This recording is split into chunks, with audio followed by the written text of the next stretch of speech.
New S C R ടിയിലെ ഒരു പുതിയ സെക്ഷനാണിന്ന്. ഇതിൽ നമ്മൾ ഏറ്റവും ഇമ്പോർട്ടൻ്റ് ആയ പാർട്ട്, അതായത് പുതുതായിട്ട് S C R T add ചെയ്തതും എക്സാമിന് ചോദിക്കാൻ ചാൻസ് ഉള്ളതും നമ്മൾ അധികം കണ്ട് ശീലിക്കാത്തതുമായ പാർട്ടാണ് ഉൾപ്പെടുത്തിയിരിക്കുന്നത്. സബ്ജക്റ്റ് വൈസ് ആയിട്ടല്ല, മിക്സ് ആയിട്ടാണ് പോകുന്നത്. കാരണം ബയോളജി, കെമിസ്ട്രി, ഫിസിക്സ് അല്ലെങ്കിൽ SS പാർട്ട് അങ്ങനെ എടുക്കുന്ന സമയത്ത് അത് കുറച്ചും കൂടി അതിനേക്കാളും എഫക്റ്റീവ് ഏറ്റവും ഇമ്പോർട്ടൻ്റ് ആയിട്ട് വരുന്ന കാര്യങ്ങൾ മിക്സ് ആക്കിയിട്ട് എടുക്കുമ്പോഴാണ്. അപ്പോഴാണ് നിങ്ങളുടെ മനസ്സിൽ അത് കൂടുതൽ നിൽക്കുന്നത്, കുറച്ചുകൂടി ഇൻട്രസ്റ്റ് ആയിട്ട് നിങ്ങൾക്കത് കേട്ടിരിക്കാൻ കഴിയുന്നത്. അതുകൊണ്ടാണ് നമ്മളിങ്ങനെ മിക്സ് ആക്കിയിട്ട് SCRT എടുക്കുന്നത്. അപ്പോൾ നമുക്ക് വീഡിയോയിലേക്ക് കടക്കാം. കുറച്ച് വർഷങ്ങൾ, കുറച്ച് ആക്റ്റും തന്നിട്ടുണ്ട്. നമുക്ക് ആദ്യം അതൊന്ന് പരിശോധിക്കാം. തട്ടിക്കൊണ്ടു പോകപ്പെട്ട വ്യക്തികൾക്കുള്ള വീണ്ടെടുക്കലും പുനരധിവാസവും നിയമം 1949. പലായനം ചെയ്തവർക്കുള്ള നഷ്ടപരിഹാരവും പുനരധിവാസവും നിയമം 1954. പൗരത്വ നിയമം 1955. ഇതിൽ പൗരത്വ നിയമം 1955 നമുക്കറിയാം, കാരണം അതിപ്പോൾ അമെൻഡ് ചെയ്തു.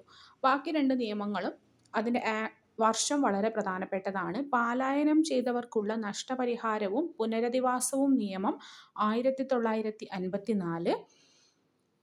തട്ടിക്കൊണ്ടുപോകപ്പെട്ട വ്യക്തികൾക്കുള്ള വീണ്ടെടുക്കലും പുനരധിവാസവും നിയമം 1949.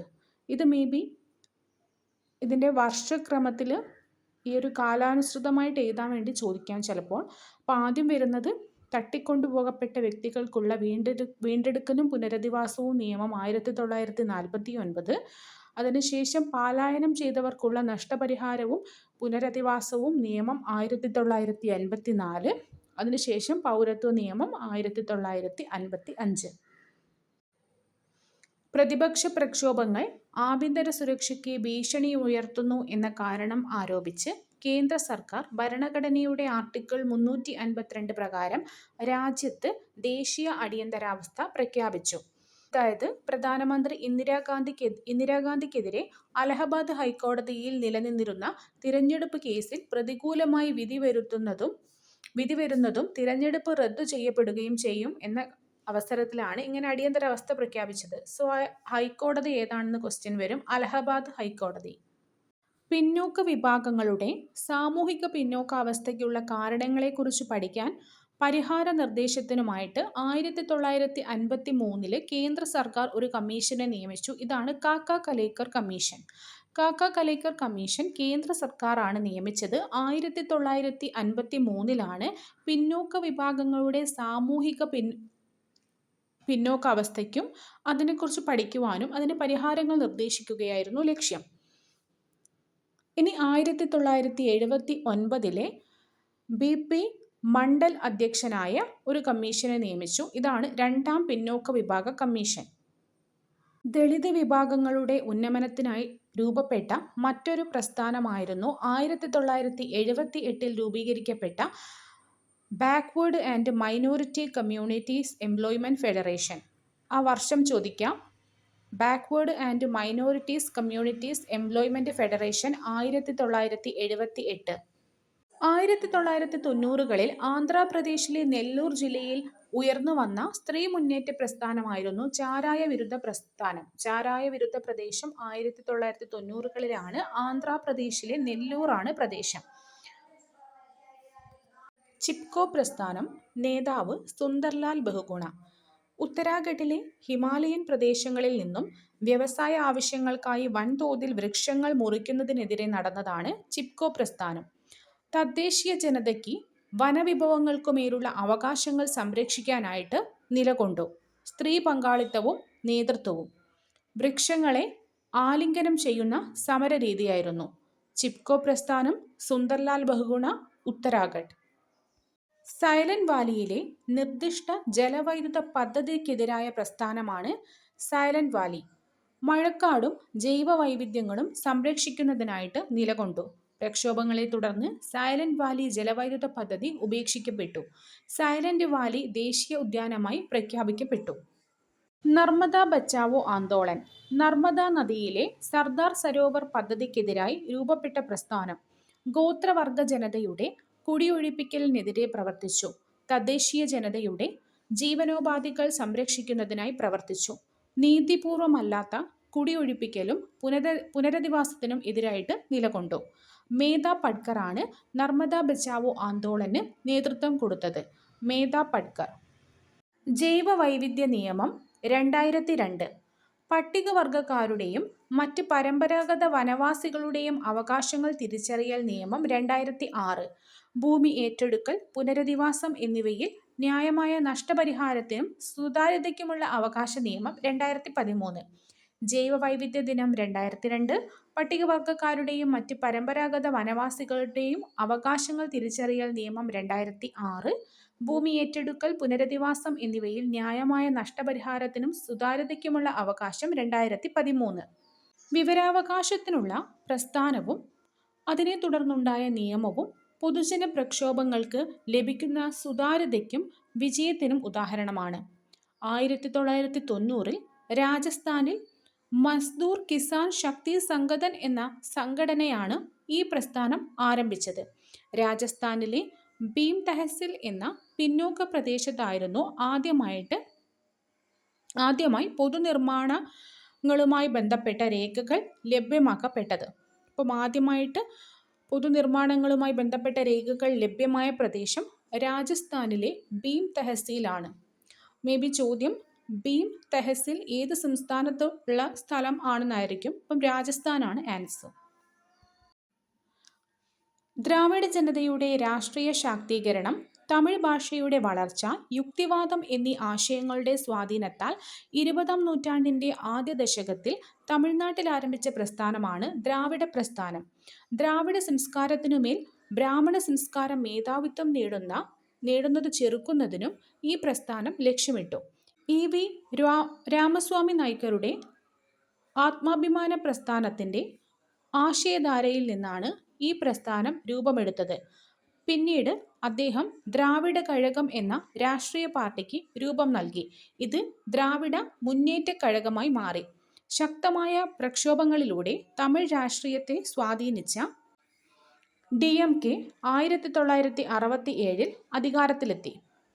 മറ്റൊരു സംസ്ഥാനത്തിലെ ഒരു രാഷ്ട്രീയ പാർട്ടി അധികാരത്തിൽ വന്ന വർഷം നമ്മുടെ SCERTയിൽ കൊടുത്തിരിക്കുകയാണ്. അതിനർത്ഥം അത് ചോദിക്കാനുള്ള ചാൻസ് ഒരുപാടാണ്. കാരണം ഈ അടുത്ത് തമിഴ്നാട് ഇലക്ഷൻ നടന്നു, വിജയ് മുഖ്യമന്ത്രിയായി. ആ സാഹചര്യത്തിലെല്ലാം ഈ ഒരു പാഠഭാഗത്തിന് വളരെയധികം പ്രസക്തിയുണ്ട്. DMK അധികാരത്തിൽ വന്നത് 1967 ഇതിനൊക്കെ മുൻപുണ്ടായിരുന്ന ദ്രാവിഡ കഴകം എന്ന രാഷ്ട്രീയ പാർട്ടിക്ക് രൂപം കൊടുത്തത് EV രാമസ്വാമി നായ്ക്കറാണ്. സോ DMK 1967 അധികാരത്തിൽ വന്നത്. കുടിയേറ്റത്തിനെതിരെ, വിശേഷിച്ച് ബംഗ്ലാദേശികളുടെ കുടിയേറ്റത്തിനെതിരെ 1979 മുതൽ 85 വരെ അസമിൽ നടന്ന പ്രക്ഷോഭമാണ് അസം പ്രക്ഷോഭം. അസം പ്രക്ഷോഭത്തിൻ്റെ കാലയളവ് 1979 മുതൽ 1985 വരെ. 1979 മുതൽ 1985 വരെയാണ്. കുടിയേറ്റത്തിനെതിരെ, വിശേഷിച്ച് ബംഗ്ലാദേശികളുടെ കുടിയേറ്റത്തിനെതിരെയായിരുന്നു അസം പ്രസ്ഥാനം. ഖലിസ്ഥാൻ പ്രസ്ഥാനം. സിഖ് ജനതയ്ക്ക് ഖലിസ്ഥാൻ എന്ന പ്രത്യേക രാഷ്ട്രം വേണമെന്ന ആവശ്യം മുൻനിർത്തി പഞ്ചാബിൽ ഉയർന്നുവന്ന പ്രസ്ഥാനമാണ് ഖലിസ്ഥാൻ പ്രസ്ഥാനം. സിഖ് ജനവിഭാഗത്തിലെ തീവ്ര വിഭാഗമായിരുന്നു ഈ പ്രസ്ഥാനത്തിന് നേതൃത്വം നൽകിയത്. പ്രത്യേക രാഷ്ട്രം നേടിയെടുക്കുക എന്ന ലക്ഷ്യത്തിനായി സായുധ മാർഗമായിരുന്നു ഇവർ സ്വീകരിച്ചത്. പ്രമുഖ സിഖ് ആരാധനാലയമായ അമൃത്സറിലെ സുവർണ ക്ഷേത്രത്തെ കലാപകാരികൾ അവരുടെ കേന്ദ്രമാക്കി മാറ്റി. സുവർണ ക്ഷേത്രത്തിൽ കടന്നുകയറി തീവ്രവാദികളെ കേന്ദ്ര സർക്കാർ 1984 ഓപ്പറേഷൻ ബ്ലൂ സ്റ്റാർ എന്ന സൈനിക നടപടിയിലൂടെ അമർച്ച ചെയ്തു. ഇതിനെ തുടർന്ന് പ്രധാനമന്ത്രി ഇന്ദിരാഗാന്ധി തൻ്റെ 2 സിഖ് അംഗരക്ഷകരാൽ വധിക്കപ്പെട്ടു. ഇന്ദിരാഗാന്ധിയുടെ മരണത്തെ തുടർന്ന് രാജ്യത്തിൻ്റെ വിവിധ ഭാഗങ്ങളിൽ സിഖ് വിരുദ്ധ കലാപം പൊട്ടിപ്പുറപ്പെട്ടു. ഈ കലാപത്തിൽ നിരപരാധികളായ നിരവധി സിഖുകാർ കൊല്ലപ്പെട്ടു. പ്രധാനമന്ത്രി രാജീവ് ഗാന്ധിയും സിഖ് നേതാവ് ഹർചന്ദ് സിംഗ് ലോങ്കോവാളും ചേർന്ന് 1985 പഞ്ചാബ് കരാർ ഒപ്പുവെച്ചു. ഇതാണ് നമുക്ക് ഇവിടെ ഏറ്റവും പ്രധാനപ്പെട്ട കാര്യം. കാരണം പഞ്ചാബ് കലാപത്തെക്കുറിച്ചും അല്ലെങ്കിൽ ഓപ്പറേഷൻ ബ്ലൂ സ്റ്റാറിനെ കുറിച്ചും 1984 നമുക്കറിയാം. എന്നാൽ പഞ്ചാബ് കരാർ ഒപ്പുവെച്ച വർഷവും അത് ആര് തമ്മിൽ ഒപ്പുവെച്ചു എന്നുള്ളത് ഒരു ഇമ്പോർട്ടൻറ്റ് ഫാക്റ്റാണ്. കാരണം നമ്മൾ താഷ്കന്റ് കരാറും ഷിംല കരാറും എല്ലാം പഠിക്കുന്നുണ്ട്. അപ്പോൾ അതേ മോഡലിൽ ചോദിക്കാൻ പറ്റിയൊരു ചോദ്യമാണ് പഞ്ചാബ് കരാർ. 1985 പഞ്ചാബ് കരാർ. പ്രധാനമന്ത്രി രാജീവ് ഗാന്ധിയും സിഖ് നേതാവ് ഹർചന്ദ് സിംഗ് ലോങ്കോവാളും ചേർന്നിട്ടാണ് പഞ്ചാബ് കരാർ. 1985 രാജീവ് ഗാന്ധിയും ഹർചന്ദ് സിംഗ് ലോങ്കോവാളും. മിസോ നാഷണൽ ഫ്രണ്ട് നേതാവ് ലാൽ ഡെംഗെ ആണ്. ഇതിൻ്റെ ആവശ്യം മിസോ ഗോത്രവർഗക്കാർക്കായിട്ട് പ്രത്യേക രാജ്യം എന്നതാണ്. ഇതിന് പരിഹാരമായിട്ട് 1986 സമാധാന കരാർ അനുസരിച്ച് മിസോറാമിന് പ്രത്യേക അധികാരങ്ങളോടെ സമ്പൂർണ്ണ സംസ്ഥാന പദവി ലഭിച്ചു. മിസോറാമിന് സമ്പൂർണ്ണ സംസ്ഥാന പദവി ലഭിച്ച വർഷം 1986. മിസോറാമിന് സമ്പൂർണ്ണ സംസ്ഥാന പദവി ലഭിച്ച വർഷം 1986. ഇതിലേക്ക് നയിച്ചത് മിസോ നാഷണൽ ഫ്രണ്ട് എന്ന പ്രസ്ഥാനമാണ്. അതിന് നേതൃത്വം നൽകിയത് ലാൽ ഡെംഗെ ആണ്. 1986 മിസോറാമിന് സമ്പൂർണ്ണ സംസ്ഥാന പദവി ലഭിച്ചത്. നാഗ നാഷണൽ കൗൺസിൽ നേതാവ് അംഗാമി സഫു ഫിസോ ആണ്. നാഗ നാഷണൽ കൗൺസിൽ അംഗാമി സഫു ഫിസോ. നാഗ പ്രദേശങ്ങളുടെ ഏകീകരണം, സ്വയംഭരണം, ഗോത്ര സംസ്കാര സംരക്ഷണം. 2015 നാഗ സമാധാന കരാർ ഒപ്പുവെച്ചു. മിസോ നാഷണൽ ഫ്രണ്ടിൻ്റെ നേതാവ് ലാൽ ഡെംഗെ, നാഗ നാഷണൽ കൗൺസിലിൻ്റെ നേതാവ് അംഗാമി സഫു ഫിസോ. മിസോറാമിന് സമ്പൂർണ്ണ സംസ്ഥാന പദവി ലഭിച്ചത് 1986. മിസോറാമിന് സമ്പൂർണ്ണ സംസ്ഥാന പദവി ലഭിച്ചത് 1986. നാഗ സമാധാന കരാറിൽ ഒപ്പുവെച്ചത് 2015.